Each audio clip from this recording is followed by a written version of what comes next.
terrified of flying. So he's got nothing to do with that. He's had a few whiskies. As you do.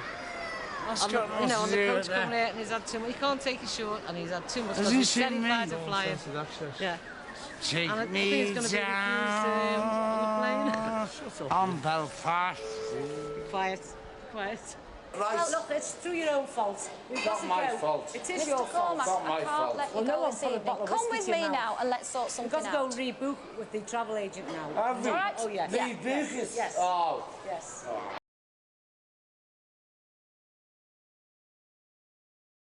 Hello everyone, we're back. John, Digital Gramophone, the most hated YouTube channel in Manchester, England. And I'm here to do the 2025 vinyl tag, which was started by Edwin at Pretty Green Vinyl Guy. He put up his vinyl tag in December of 2024, and it's still called the Vinyl Tag 2025, so I don't see what the big deal is. 20 prompts, we're gonna do it. Your favorite vinyl purchase of 2024. I did a video recently of my favorite used finds of the year, and this was one of them, and I spun this one a lot this year too. It's the Pharaoh's Awakening. It's 1971 press. Outstanding funk, soul, jazz album, just incredible. So this was my favorite addition to my collection in 2024. So the next prompt is your favorite album from 1974. Maybe this is where it got a little confusing doing the vinyl tag in 2024. Because I thought that normally it was like if you did a question like this, it was like a 50th anniversary of that year, right? That 2025 is like a 50 years from 1975. But my favorite album from 1974 is Radio City by Big Star. But, my favorite album from 1975 is Tonight's the Night by Neil Young. An album that speaks for, sums up an entire genre of music. Of course, I'm going to have to go with No Depression by Uncle Tupelo. I mean, they even named a fucking magazine after this album. No Depression, which covered alt country, whatever that is. It didn't start alt country, but it's kind of the symbol of it. The Greatest American Band. I talked about this already. REM. They're the best ever. An artist that you miss that has, passed on, I'm going with John Prine. And this was the last official release of John Prine's.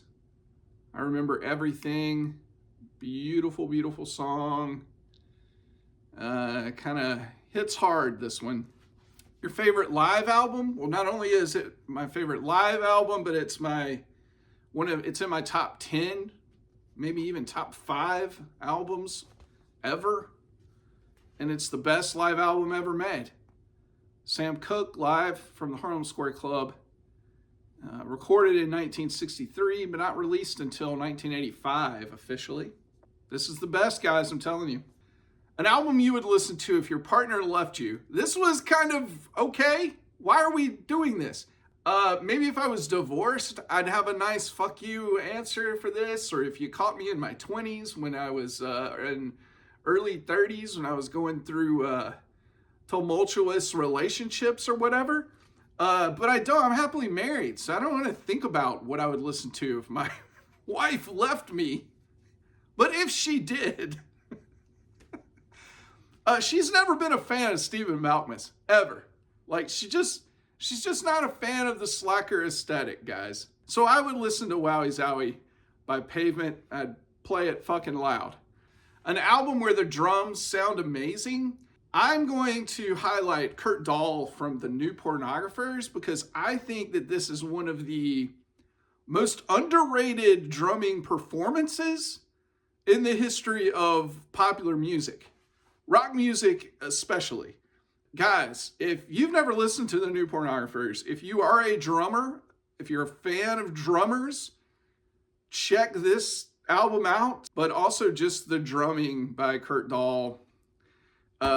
Probably one of the more underrated drummers just because I never really hear anybody talk about him. A favorite artist that's in multiple bands. I mean, I have favorite artists that were in multiple bands, but a lot of those bands are defunct. So I tried to think of somebody that is active. And even then I was just like, those are kind of the typical answers. So instead I'm just gonna highlight a guy named Andrew Taylor, who is half of the recording project, The Boys with the Perpetual Nervousness.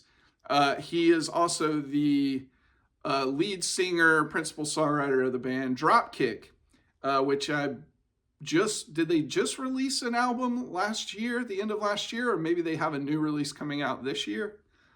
Yeah, jangle, power pop, that kind of stuff.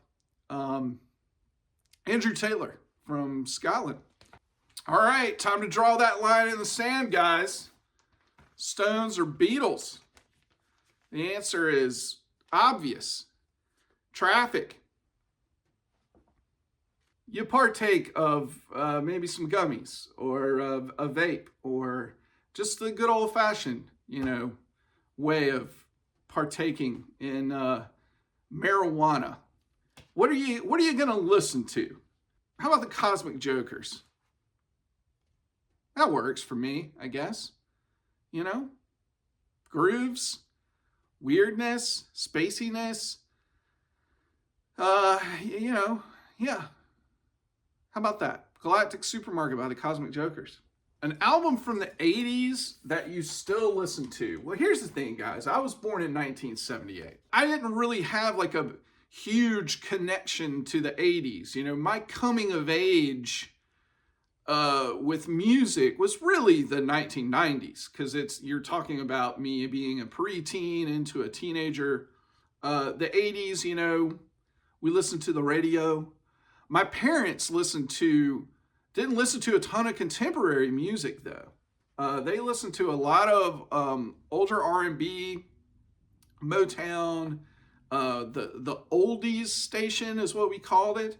And then my mom had several cassettes, greatest hits collections, and one of them that she would play a lot was Benny King. Benny King's greatest hits. This is something that I would have been listening to in the 80s that I still listen to today.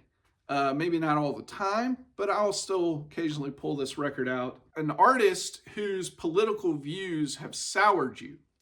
I still like this band. I still like their music, especially their earlier records. But Exene from the band X was a fucking Sandy Hook denier. That's kind of one of the worst possible things that you could ever be. A Sandy Hook denier. Pretty fucking shameless. So yeah, still listen to X. Hasn't stopped me from listening to X. She's a special one. That Exene. A favorite record label. I took this as a label that you like graphically. As far as look, I'm going to go with the Poppy label. Was one of the coolest ever. Elementary Dr. Watson by Doc Watson. Accompanied by his son Merle. Okay, this next prompt is 3 consecutive singles that were amazing. And I think this was intended to be, from one artist. One, I don't have a ton of 7 inches. I just don't collect them that much. Also, I could have gone with a slew of people that released consecutive singles that were all great or whatever. So instead, what I decided to do was choose a record label, and the 3 singles that they released, 3 consecutive singles that they released that were all incredible. And this was probably one of the best examples I could find in the catalog. It's the Stax catalog. In June of 1966, they released Johnny Taylor's I Got to Love Somebody's Baby. July of 1966, they put out Knock on Wood by Eddie Floyd. an all-time classic. And then in the same month of July in 1966, they put out Baby, B-A-B-Y by Carla Thomas. So Stax. 3 incredible singles from Stax, back to back to back. Okay, if you could be reincarnated as any artist, musician, whatever, dead or alive, who would it be? I thought long and hard about it, and then I quit thinking about it for a while, and then I just kind of forgot about it altogether, and then immediately it just kind of dawned on me that obviously it would be Annie Clark. Yeah. Best or favorite or some 3 lines in a song. There's a lot of singer-songwriters that I absolutely love. I think, that are some of the best songwriters ever, right? Still putting out music today. But I decided to go with Destroyer, Dan Behar, and the song An Actor's Revenge. And the 3 lines are ba-da-ba, ba-da-ba, ba-da-ba, ba-da-ba, ba-da-ba. Okay, a record that you never get tired of, so I decided to pick an album that a lot of people, that's, overplayed to a lot of people, or, one of the biggest selling records of all time, and one that a lot of people take a shit on because they think they're being cool and cynical, and nobody is more cool or cynical than me. All right, so Rumors by Fleetwood Mac. I never get tired of this record, so you can all go to hell. It's amazing. And last but not least, your favorite channel in the vinyl community, your favorite vinyl community channel. I have so many thoughts on the vinyl community, especially how it doesn't even really exist. All of you out there that take it so seriously need to relax. I'm glad that some of you have made bonds that will last the rest of your lifetime. I've made some friends in the vinyl community, but